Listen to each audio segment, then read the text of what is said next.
Good morning student. आज हम पढ़ते हैं सेक्सुअली ट्रांसमिटेड डिजीज़, यानी कि चैप्टर 4 में जो कल हमने पढ़ा था कि रिप्रोडक्टिव हेल्थ में हमारे को कुछ डिजीज़ एक्सप्लेन करनी है। तो सेक्सुअली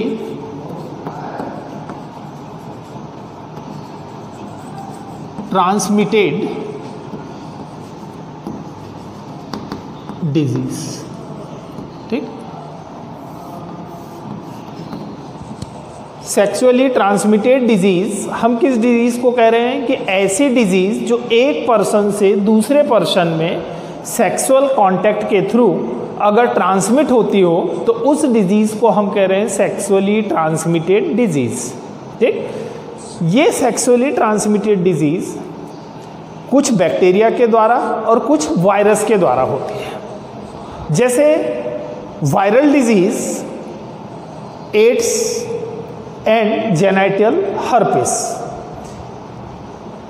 बैक्टीरियल डिजीज में भी कुछ यानी सेक्सुअली ट्रांसमिटेड डिजीज है, जैसे क्लेमाइडियसिस, गोनोरिया एंड सिफिलिस, ठीक। ये सभी सेक्सुअली ट्रांसमिटेड डिजीज है।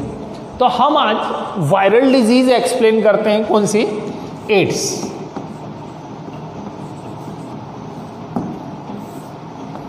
ठीक। एड्स एक सेक्सुअली ट्रांसमिटेड डिजीज है जिसका full form acquired immuno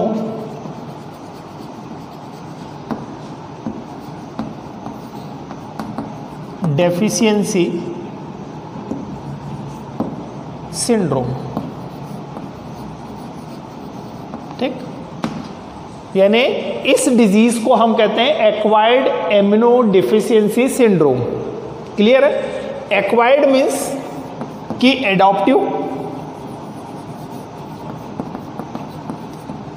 adaptive, immuno means immunity, कि ऐसी इम्यूनिटी जिसको हमने अपनी पूरी लाइफ में एडॉप्ट किया हुआ है। डेफिशिएंसी मीन्स कमी, ठीक। तो इस डिजीज को हम एड्स इसलिए कह रहे हैं कि हमने अपने लाइफ में जितनी भी इम्यूनिटी को एडॉप्ट किया है, नेचुरल इम्यूनिटी को, उस इम्यूनिटी की डेफिशिएंसी हो जाती है, यानी कि उसकी कमी हो जाती है, जिसके कारण बहुत सारी डिजीज के सिम्टम्स हमारी बॉडी में एक साथ दिखाई देते हैं। तो उस कंडीशन को हम कहते हैं सिंड्रोम। तो इस डिजीज का full form acquired immuno deficiency syndrome है। क्लियर है? इस डिजीज का जो कॉजेटिव ऑर्गेनिज्म है,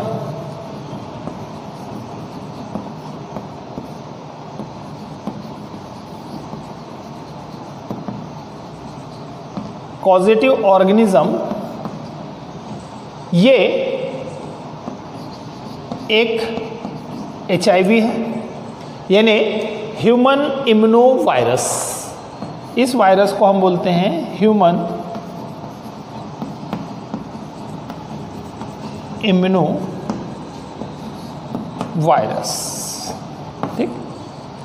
यानी ये डिजीज कॉज की जाती है HIV वायरस के द्वारा, यानी ह्यूमन इम्यूनो वायरस के द्वारा, ठीक।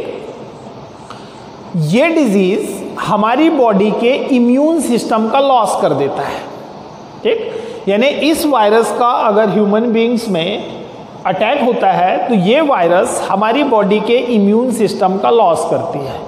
कैसे लॉस करती है? कि जब HIV वायरस किसी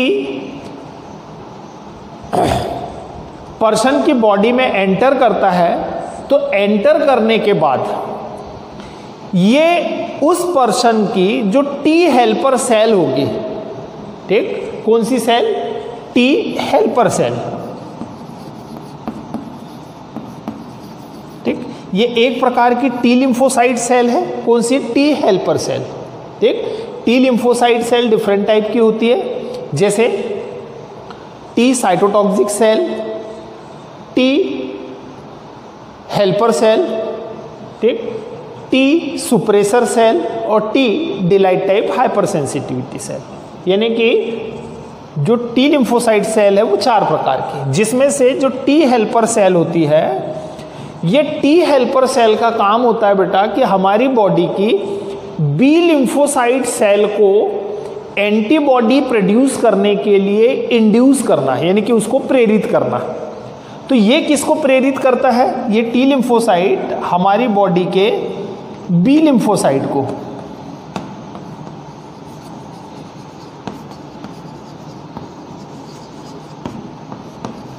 बी लिम्फोसाइट सेल को ये प्रेरित करता है किस चीज के लिए? एंटीबॉडी के प्रोडक्शन के लिए। ठीक, तो बी लिम्फोसाइट हमारी बॉडी में एंटीबॉडी कब प्रोड्यूस करती है? जब टी हेल्पर सेल उसको प्रेरित करेगा। और ये एंटीबॉडी जो बनी है बेटा, ये एंटीबॉडी क्या करती है कि हमारी बॉडी में अगर कोई वायरल इन्फेक्शन हुआ है, ठीक, तो उस वायरल इन्फेक्शन के अगेंस्ट हमारी बॉडी को प्रोटेक्शन प्रोवाइड करती है। यानी वायरस से फाइट करने का काम इस एंटीबॉडी का है। ठीक, तो जब ये वायरस हमारी बॉडी में एंटर करता है तो ये हमारी बॉडी के टी हेल्पर सेल का नंबर रिड्यूस कर देता है। कौन? HIV virus. कि हमारी बॉडी में जो टी हेल्पर सेल होगी उस टी हेल्पर सेल का नंबर रिड्यूस हो जाता है। नंबर रिड्यूस होने के कारण बी लिम्फोसाइट सेल एंटीबॉडी का प्रोडक्शन नहीं कर पाती, और उसके प्रोडक्शन नहीं होने के कारण धीरे धीरे हमारी बॉडी का जो इम्यून सिस्टम है वो इम्यून सिस्टम डैमेज होने लग जाता है। ठीक, तो इम्यून सिस्टम जब डैमेज हो गया तो हमारी बॉडी की इम्यूनिटी पूरी लॉस हो गई। ठीक, तो उस कंडीशन को ही हम कहते हैं एड्स। ठीक, तो जो एड्स है, तो एड्स को कॉज करने वाला जो वायरस है वो है HIV वायरस। इस HIV वायरस को फर्स्ट टाइम 1981 में रिकॉग्नाइज एंड आइसोलेट किया गया। 1981 में लुके नामक जो साइंटिस्ट थे, लुके नामक साइंटिस्ट ने इस वायरस को 1981 में पास्चर इंस्टीट्यूट पेरिस में, ठीक, पास्चर इंस्टीट्यूट पेरिस में लुके नामक साइंटिस्ट ने इसको रिकॉग्नाइज किया और आइसोलेट किया। ठीक, उसी प्रकार से 1981 में लुके ने किया। 1983 में USA में, यानी कि यूनाइटेड स्टेट अमेरिका में रॉबर्ट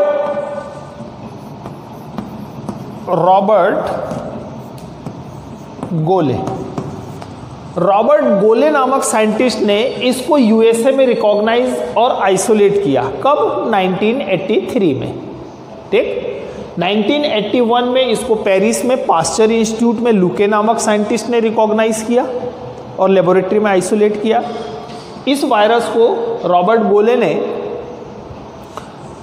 1983 में USA में आइसोलेट किया। इस प्रकार से इस वायरस की खोज हुई।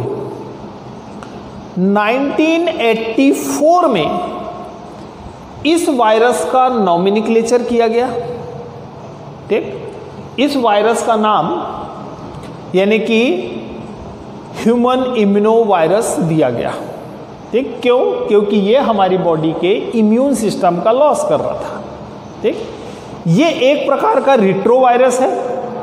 रिट्रो वायरस बेटा हम उस वायरस को कहते हैं जिसमें मेन जेनेटिक मटेरियल RNA होता है और जो रिवर्स ट्रांसक्रिप्शन के थ्रू RNA से DNA बना लेता है।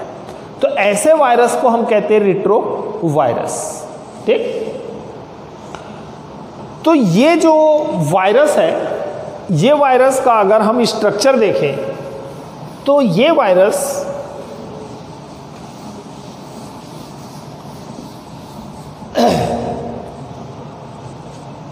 इस प्रकार से हमको दिखाई देगा।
इस प्रकार से बेटा इसका स्ट्रक्चर होता है और ये 3 कंपोनेंट से मिलके बना हुआ है।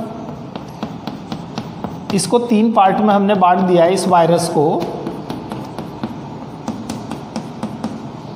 HIV वायरस को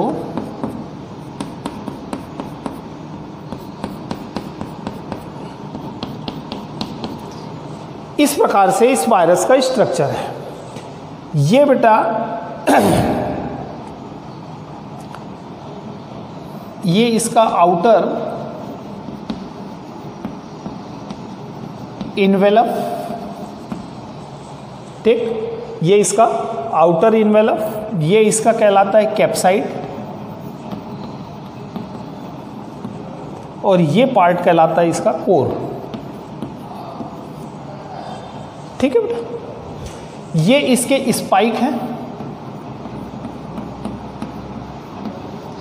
ये स्पाइक 2 प्रोटीन से मिलके बने होंगे, जैसे एक होगा GP120 यानी कि ग्लाइकोप्रोटीन 120 और ये जो स्टैंड दिख रहा है जो कनेक्ट है इससे, ये है ग्लाइकोप्रोटीन 41। ठीक है,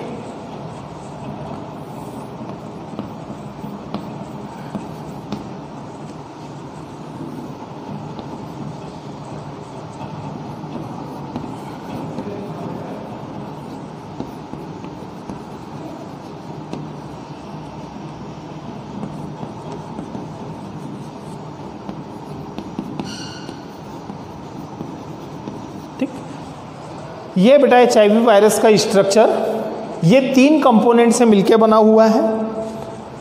इसका फर्स्ट पार्ट, जैसे फर्स्ट पार्ट होता है कोर, सेकंड पार्ट है इसका बेटा कैप्साइड, थर्ड पार्ट है इसका आउटर इन्वेलप या इसी को हम बोलते हैं लिपोप्रोटीन सेल। ठीक, 3 पार्ट से मिलके बना हुआ है ये। फर्स्ट पार्ट है इसका कोर, कोर यानी कि इसका सेंट्रल पार्ट। इस वायरस का जो सेंट्रल पार्ट होगा, इस सेंट्रल पार्ट को हम बोलते हैं कोर। ये जो कोर होता है बेटा, इस कोर में 2 RNA के स्टैंड दिखाई देंगे। 2 RNA के स्टैंड है यहाँ पे। ठीक, तो जो सेंट्रल पार्ट है कोर, वो कोर मिलके बना हुआ है RNA और रिवर्स ट्रांसक्रिप्टेज एंजाइम से। यानी कि इसके कोर वाले रीजन में कि ये जो सेंट्रल पार्ट है, ये इस सेंट्रल पार्ट को हम बोल रहे हैं इस वायरस का कोर। ये कोर किन किन चीजों को कंटेन कर रहा है? ये कर रहा है RNA को। सिंगल स्टैंड RNA है, सिंगल स्टैंड RNA की 2 स्ट्रैंड है यहाँ पे। ठीक, एक स्टैंड ये है, एक स्टैंड ये है, तो 2 स्टैंड यहाँ पे RNA की प्रेजेंट है। इस RNA के साथ ये जुड़ा हुआ है रिवर्स ट्रांसक्रिप्टेज एंजाइम। तो इसमें एंजाइम भी प्रेजेंट है, कौन से? जो रिवर्स ट्रांसक्रिप्शन के लिए रिस्पॉन्सिबल होंगे। तो ये कोर वाला पार्ट बेटा। दूसरा पार्ट है इसका कैप्साइड। ठीक, इसका कैप्साइड, तो ये जो पार्ट दिख रहा है हमको, जो इसके कोर को कवर करके रखेगा, इस पार्ट को हम कहते हैं कैप्साइड। ठीक, ये कैप्साइड भी प्रोटीन का बना होगा। तो प्रोटीन का बना हुआ यहाँ पे एक कैप्साइड होता है। ठीक, तो इस पार्ट को हम कहते हैं इसका कैप्साइड। और इसका जो आउटर इन्वेलप होगा, ये वाला पार्ट, ये कहलाता है आउटर इन्वेलप या इसी को हम बोलते हैं लिपोप्रोटीन सेल। ठीक, कि जैसे होस्ट प्लाज्मा मेम्ब्रेन जो होगी, कि जो प्लाज्मा मेम्ब्रेन होती है, तो प्लाज्मा मेम्ब्रेन में जो फास्फोलिपिड पाए जाते हैं, उसी फास्फोलिपिड का डेरिवेट है ये। ठीक, यानी लिपिड और प्रोटीन से मिलके बना हुआ पार्ट है। तो लिपिड कौन सा? फास्फोलिपिड, और साथ में इसमें क्या प्रेजेंट है? प्रोटीन। ठीक, तो ये जो आउटर इन्वेलप है, ये आउटर इन्वेलप इसके कैप्साइड को कवर करके रखता है। ठीक, जो किससे मिलके बना है बेटा? लिपोप्रोटीन से, कि लिपिड और प्रोटीन से मिलके बना हुआ है।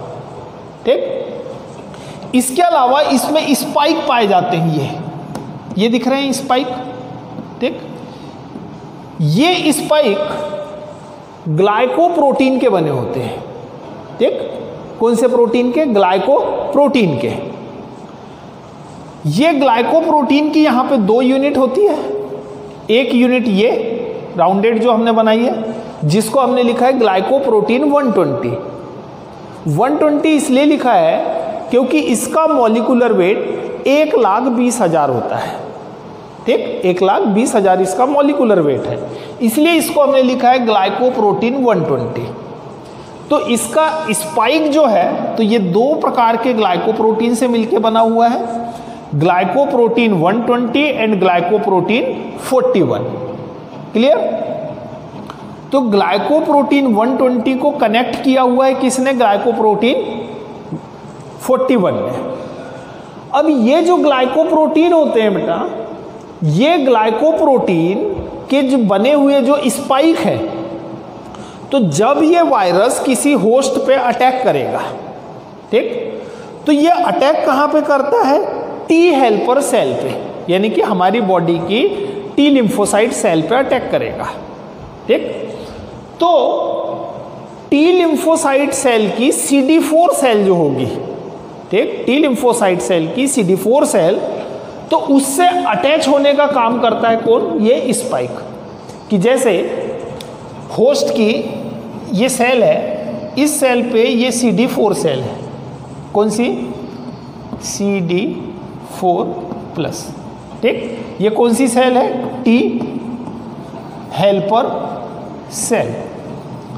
तो टी हेल्पर सेल की इस साइट से अटैच होने के लिए, यानी कि अटैचमेंट के लिए ये एक साइट प्रोवाइड करता है कि ये वायरस इससे अटैच होगा, ठीक, इस तरीके से। तो ग्लाइकोप्रोटीन से बने हुए जो स्पाइक है वो उसको अटैचमेंट प्रोवाइड करते हैं। तो ये था इस HIV वायरस का स्ट्रक्चर, ठीक, कि मैंने आपको एड्स का फुल फॉर्म बताया, वो कहाँ अटैक करता है ये बताया, इसके बाद HIV वायरस का स्ट्रक्चर। अब ये जो वायरस है बेटा, इस वायरस का जब अटैक अगर किसी बॉडी पे हो गया तो सिम्टम्स क्या होंगे? डिजीज सिम्टम्स, ठीक। एड्स डिजीज के प्राइमरी सिम्टम्स होते हैं फीवर, कोल्ड, वेट लॉस, ठीक, लूज मोशन, एंड जो लिम्फाइड ऑर्गन है यानी कि लिम्फ वेसल्स, उस लिम्फ वेसल्स में स्वेलिंग आ जाती है। ये इसके सिम्टम्स हैं इस डिजीज़ के, कि अगर कोई व्यक्ति एड्स से इन्फेक्टेड है तो सबसे पहले उसको फीवर, कोल्ड, ठीक, वेट लॉस होगा। वेट लॉस के साथ साथ उसके जो लिम्फेटिक ऑर्गन है, जहाँ पे हमारी बॉडी की लिम्फोसाइट सेल यानी कि टी लिम्फोसाइट और बी लिम्फोसाइट सेल जहाँ प्रेजेंट होती है, उन ऑर्गन्स में स्वेलिंग आ जाती है। ये इसके डिजीज़ के सिम्टम्स हैं, ठीक। ये डिजीज़ ट्रांसमिटेड कैसे होती है? तो डिजीज़ का ट्रांसमिशन, जो एड्स डिजीज़ है इसका ट्रांसमिशन या तो होमोसेक्सुअल या तो बाइसेक्सुअल पार्टनर के द्वारा, ठीक, कि सेक्सुअल कांटेक्ट अगर हो रहा है तो या तो होमोसेक्सुअल पार्टनर के द्वारा या बाइसेक्सुअल कांटेक्ट के द्वारा इस डिजीज़ का ट्रांसमिशन होता है, ठीक। या फिर जो ड्रग यूज़र है, जो हैबिचुअल है किसके? ड्रग लेने के, तो जो ड्रग यूज़र है, तो ड्रग यूज़र के द्वारा अगर नीडल को शेयर किया जा रहा है, इन्फेक्टेड व्यक्ति की नीडल अगर कोई हेल्दी व्यक्ति अगर शेयर कर रहा है तो उस ड्रग यूज़र से भी ये डिजीज़ ट्रांसमिट होती है। इसके अलावा इन्फेक्टेड पर्सन यानी कि ब्लड ट्रांसफ्यूजिंग पेशेंट के द्वारा ये डिजीज़ ट्रांसमिट होती है। मदर से चाइल्ड में ब्रेस्ट फीडिंग के द्वारा ये डिजीज़ ट्रांसमिट हो सकती है कि अगर इन्फेक्टेड मदर है तो उसका बेबी भी इन्फेक्टेड होगा, ठीक। तो इस प्रकार से इस डिजीज़ का क्या होता है? ट्रांसमिशन होता है। तो डिजीज़ के सिम्टम्स मैंने आपको बताए। इस डिजीज़ का ट्रांसमिशन कैसे होगा? ये इस डिजीज की अब लाइफ साइकिल की, जो HIV वायरस है उसकी लाइफ साइकिल क्या है?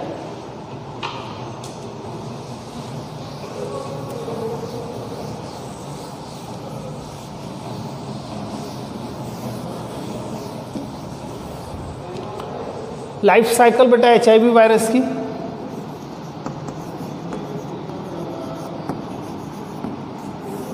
ठीक। तो हमने ये पढ़ा कि जो अगर किसी व्यक्ति में इसका इन्फेक्शन, किसी व्यक्ति पे इसने अगर अटैक किया है, तो ये वायरस कहाँ पे अटैक करता है कि जो लिम्फाइड ऑर्गन है, उस लिम्फाइड ऑर्गन की जो लिम्फोसाइट सेल है, कौन सी? T लिम्फोसाइट सेल, ठीक। तो ये T लिम्फोसाइट सेल में अटैक करेगा और उसका नंबर क्या करते जाएगा? रिड्यूस करते जाएगा। तो सपोज कि ये एक सेल है होस्ट की, ये बेटा, ठीक। ये कौन सी सेल है?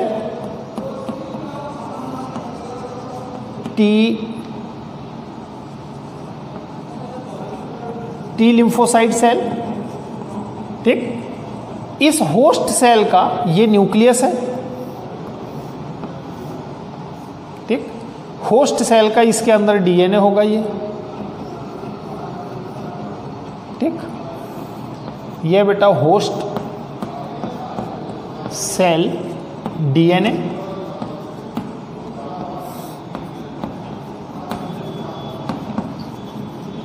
ये न्यूक्लियस किसका? होस्ट सेल का।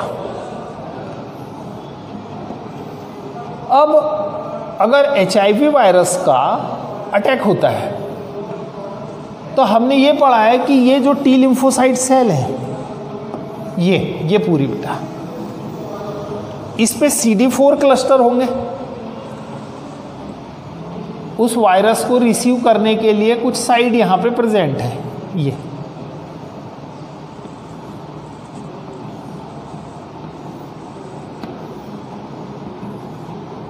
ये क्या है बेटा? ये है CD4 प्लस, ठीक। ये तो अब इस सेल पे वायरस का अटैक होगा, तो सबसे पहले जो HIV वायरस है वो अपने स्पाइक की हेल्प से इस होस्ट सेल की मेम्ब्रेन से अटैच होगा। इसकी मेम्ब्रेन से अटैच हो गया वायरस, सपोज ये HIV वायरस है। ये वायरस अपने ग्लाइकोप्रोटीन जो स्पाइक है, उस स्पाइक की हेल्प से ये अटैच हो गए। ये वायरस का RNA, ठीक। ये बेटा इसका अटैचमेंट हुआ, ठीक। HIV attach to host cell, ठीक। होस्ट सेल से अटैच हुआ। होस्ट सेल से अटैच होने के बाद ये जो इसका इन्वेलप है HIV वायरस का, ये इन्वेलप होस्ट की मेम्ब्रेन के साथ फ्यूज हो जाएगा। इसकी मेम्ब्रेन और इसकी मेम्ब्रेन क्या होगी? आपस में फ्यूज हो जाएगी। तो ये बेटा आ गई स्टेप, ऐसी हो गई।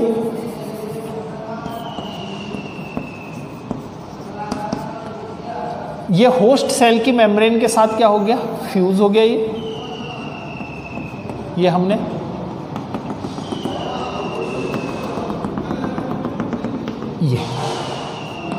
ये ऐसे फ्यूज हो गया, ठीक। जैसे फ्यूज हुआ तो इसने अपना जो RNA था, ये RNA कहां पे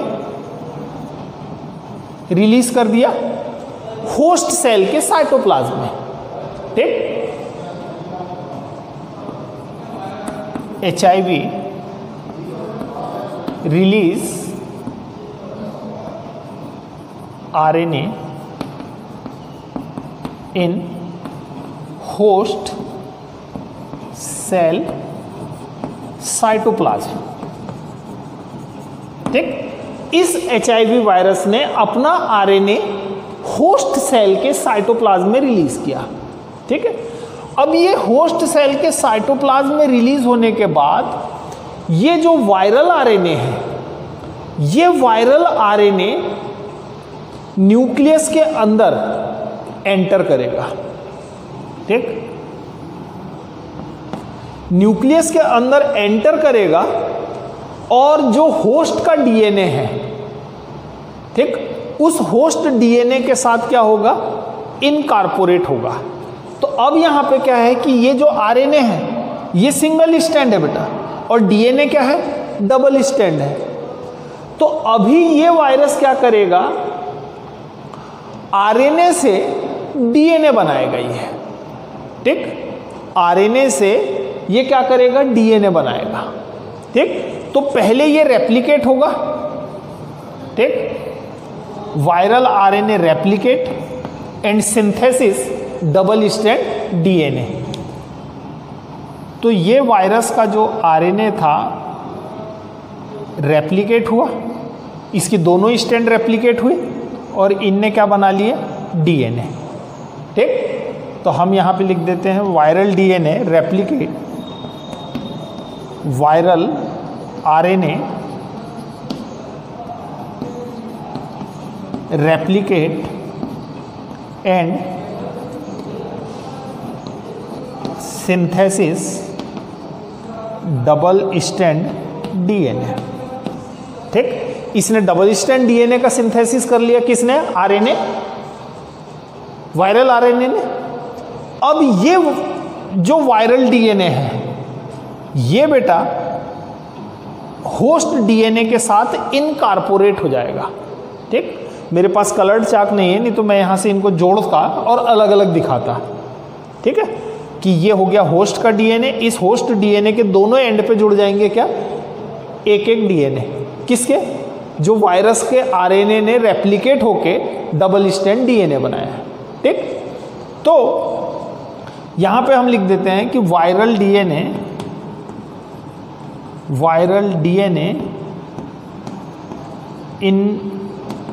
इंटीग्रेटेड इन होस्ट डीएनए, ठीक, इंटीग्रेट हुआ या इनकॉर्पोरेट हुआ। तो ये जो डीएनए है ये समावेशित हो गया या इनकॉर्पोरेट हो गया किसमें, होस्ट के डीएनए के साथ।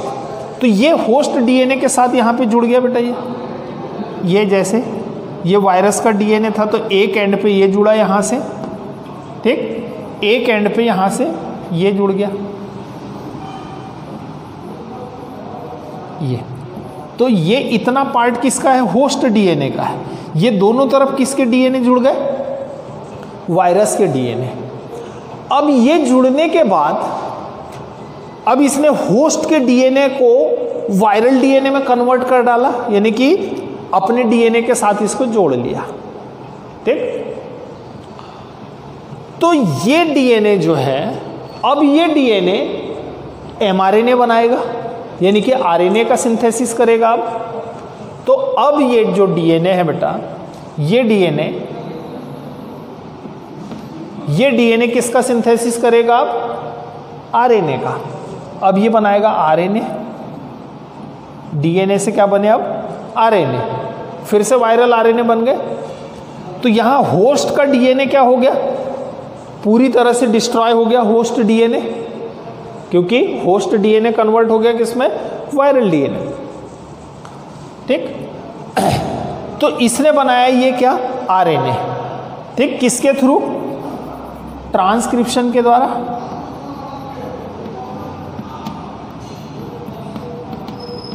और ये वाली प्रोसेस को हम क्या बोल रहे थे बेटा, रिवर्स ट्रांसक्रिप्शन। आरएनए से डीएनए का बनना क्या कहलाएगा, रिवर्स ट्रांसक्रिप्शन,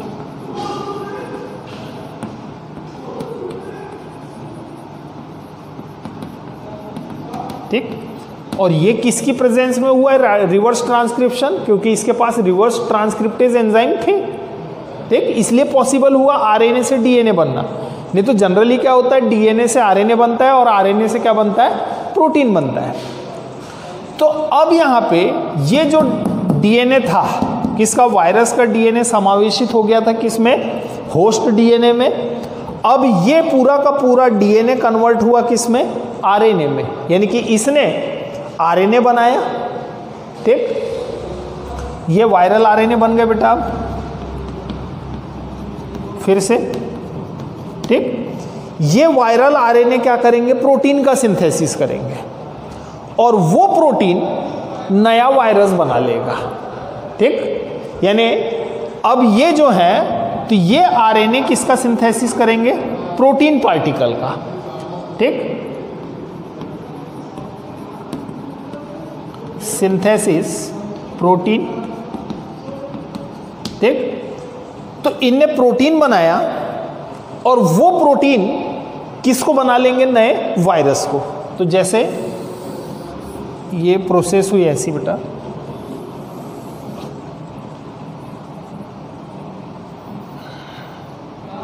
हम इसको बड़ा कर दे थोड़ा, ठीक। इनने क्या सिंथेसिस किया, प्रोटीन, ठीक। तो जैसे उनके स्पाइक बनाने वाले प्रोटीन बन गए, ऐसे प्रोटीन पार्टिकल का सिंथेसिस हो गया। ये प्रोटीन पार्टिकल नए वायरस को असेंबल कर लेंगे, यहाँ पे बहुत सारे नए वायरस बन जाएंगे अब ये, ठीक। ये आरएनए इनमें आ गया, क्योंकि ये डीएनए से यहाँ पे आरएनए बना था, तो ये आरएनए चले गए यहाँ पे, ये प्रोटीन बने। इन प्रोटीन ने क्या किया, इसके स्पाइक बना लिए और इसकी कैप्साइड वगैरह बना लिए,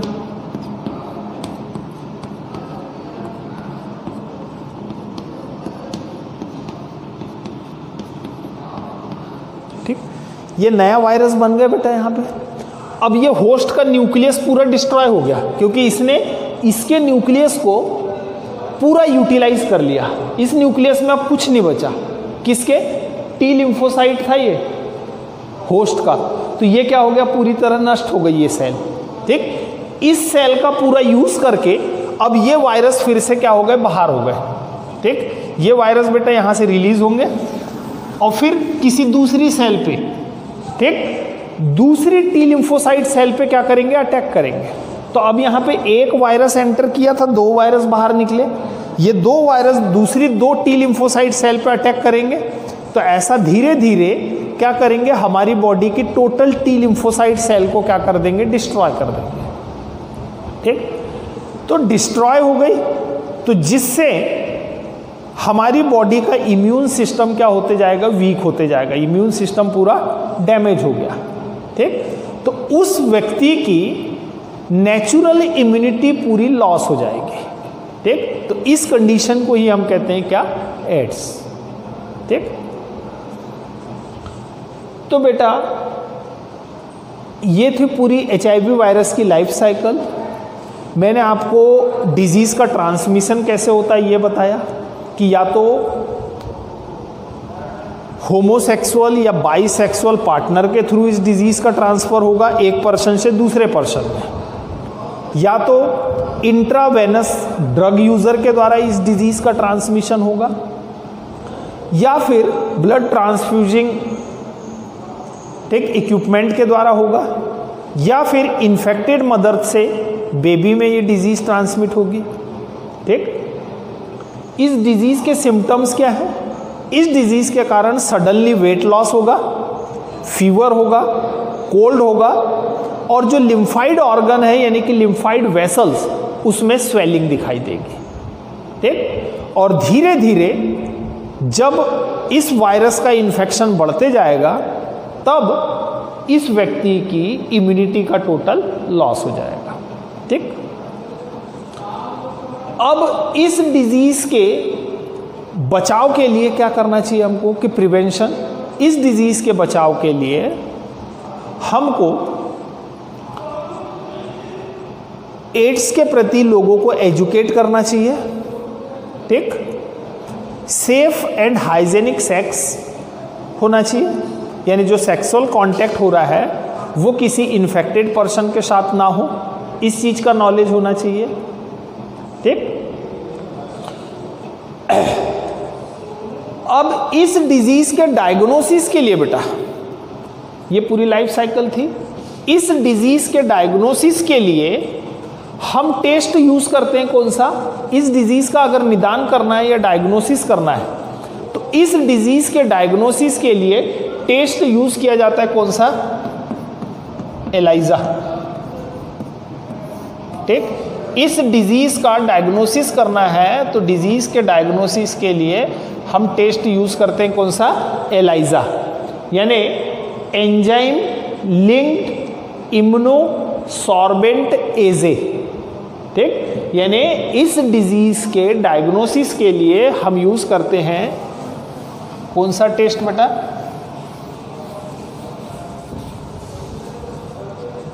एलाइजा टेस्ट।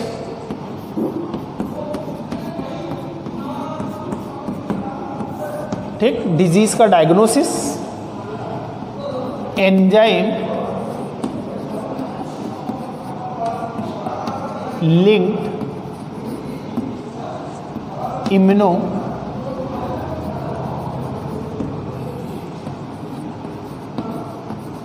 Sorbent assay. ठीक, कि एंजाइम लिंक्ड इम्यूनोसॉर्बेंट एजे।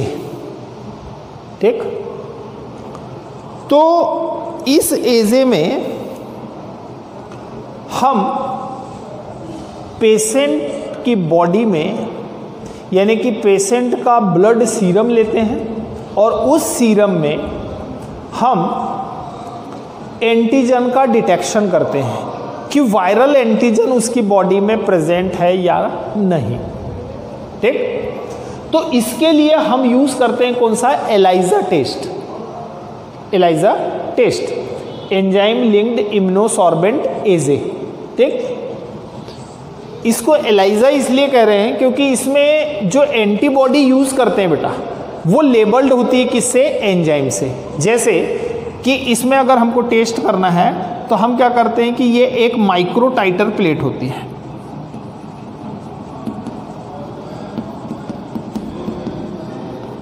माइक्रो टाइटर प्लेट, इस डिजीज का अगर हमको डायग्नोसिस करना है तो सबसे पहले इस माइक्रो टाइटर प्लेट में एंटीबॉडी डालते हैं। ये हमने डाल दिया एंटीबॉडी यहाँ पे। कौन सी एंटीबॉडी? ऐसी एंटीबॉडी जो HIV वायरल एंटीजन के साथ बाइंड हो सके। ठीक, तो ये अनलेबल्ड एंटीबॉडी है, अनलेबल्ड एंटीबॉडी ये हमने डाली बेटा सबसे पहले माइक्रो टाइटर प्लेट में। अब इसके बाद ये एंटीबॉडी डाल दी हमने। ये कौन सी एंटीबॉडी डाली है? ऐसी एंटीबॉडी जो केवल HIV वायरल एंटीजन के साथ बाइंड हो सकती है।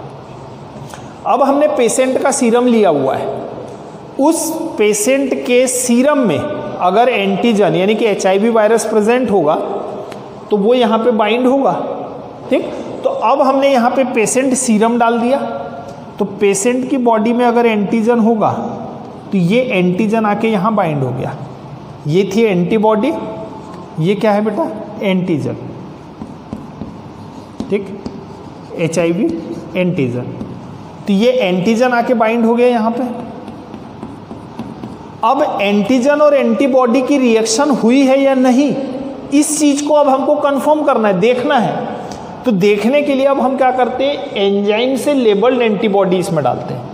तो फिर एक एंटीबॉडी डालेंगे जो इस के साथ बाइंड हो सके। तो एक हमने एंटीबॉडी और डाली इसमें, कौन सी? Labelled antibody. ये एंजाइम से लेबल्ड है, कौन? एंटीबॉडी। तो ये एंजाइम लेबल्ड एंटीबॉडी। तो हमने सबसे पहले क्या डाला? यहाँ पे एंटीबॉडी डाला, फिर पेशेंट का सीरम डाला। उस सीरम में अगर एंटीजन प्रेजेंट होगी तो वो एंटीजन यहाँ पे बाइंड होगा। अब हमको डिटेक्ट करना है कि एंटीजन और एंटीबॉडी की रिएक्शन हुई है या नहीं। तो हमने अब इसको डिटेक्ट करने के लिए क्या कर दिया?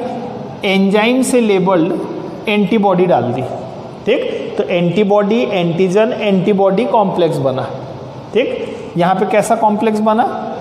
Antigen antibody antigen complex. ये कॉम्प्लेक्स फॉर्म हुआ।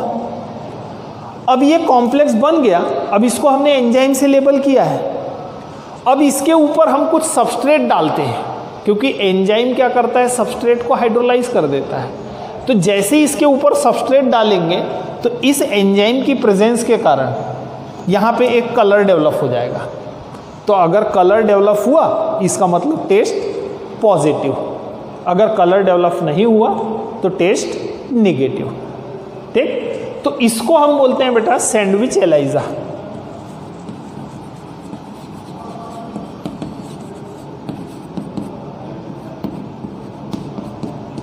ठीक, ये कहलाता है सैंडविच एलाइजा, क्योंकि ये सैंडविच फॉर्म हुआ है, एंटीबॉडी एंटीजन एंटीबॉडी। जैसे सैंडविच बनता है ब्रेड बटर ब्रेड, ठीक, तो वैसी एंटीबॉडी एंटीजन एंटीबॉडी। ठीक, तो ये टेस्ट जनरली हम एलाइजा टेस्ट लगाते हैं किस चीज़ के लिए, इसके डायग्नोसिस के लिए। ठीक, थैंक यू।